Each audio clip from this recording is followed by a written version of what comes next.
Welcome to the governance voting demonstration and guide. We'll be giving you a quick glimpse into how voting is done on Flare and Songbird using the Flare portal. Now, throughout this video, we're going to be using MetaMask as our wallet. However, any wallet supporting Flare and Songbird can be used in conjunction with the Flare portal.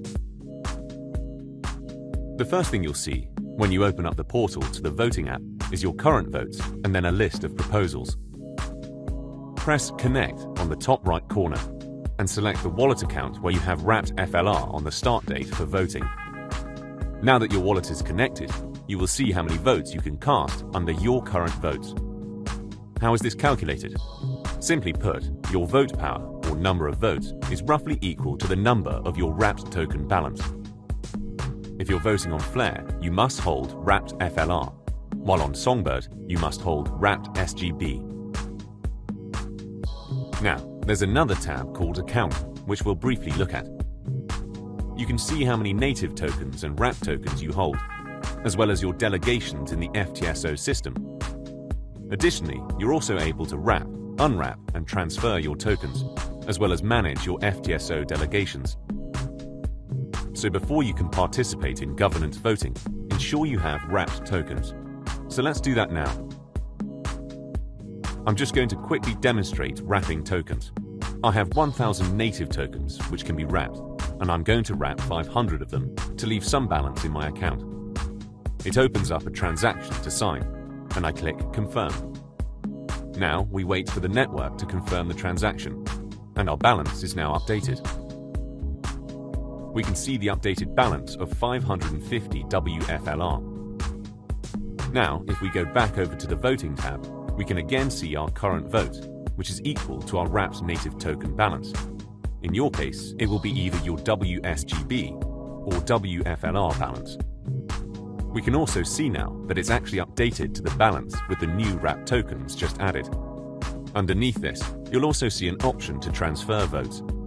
This allows you to give votes to another account to vote on your behalf. For example, if you hold many personal accounts, you can group all your votes into one account. Now we're going to transfer all of the votes from this account to another one.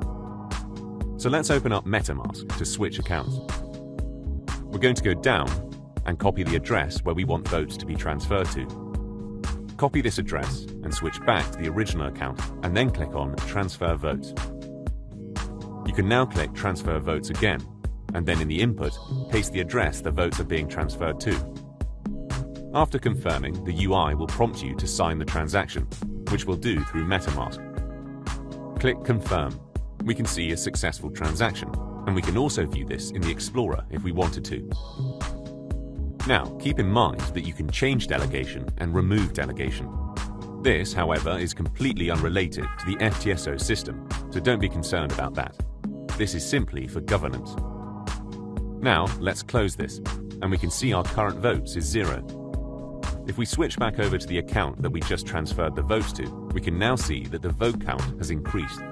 We now have additional votes to utilize in governance.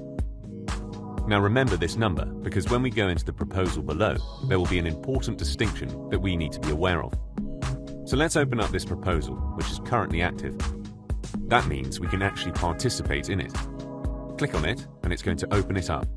So let's have a quick overview. We can see that voting starts on the 18th of November at 12 in your local time zone and ends on the 24th of November at 12 in your local time zone. Again, we can also refresh this data.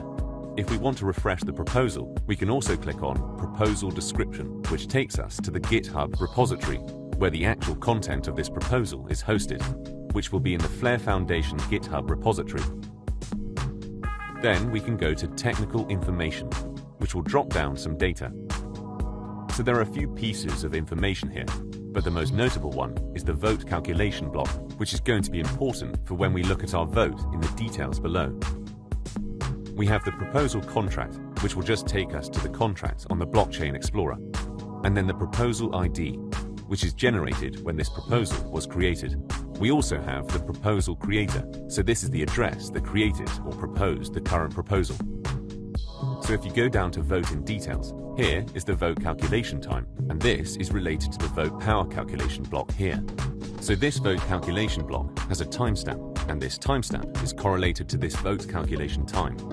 Now this is important because you can see here we have no votes available, even though we just transferred votes to this account. So why aren't those transferred votes available here?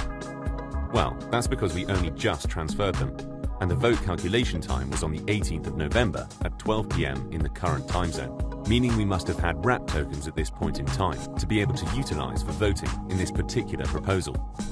So therefore, the transferred votes we just made previously are not available to be used in this proposal right now.